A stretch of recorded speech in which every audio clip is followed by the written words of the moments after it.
ഒരുത്തന് മലയുടെ കരുത്താണ്, മറ്റൊരുത്തനൊരിടി മിന്നൽ കൊടിയാണ്.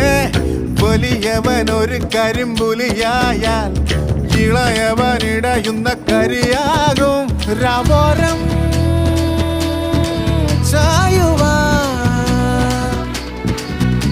ഒന്നാണേ പൂങ്കുടിൽ. പൂവട്ടം കണ്ടാലോ തുടരുന്നു കുളമ്പടികൾ. മേലെ മാനത്തെ പൊന്നും വണ്ടി തെളിക്കും നേരുള്ള വണ്ടിക്കാരാ. നേരെ കാണുമ്പോൾ കൊമ്പും കൊമ്പും കോരുക്കും വല്ലരെ തളയ്ക്കാമോ? നേടം ചെന്നേടം രണ്ടിടങ്ങളിൽ പിണങ്ങി നിന്ന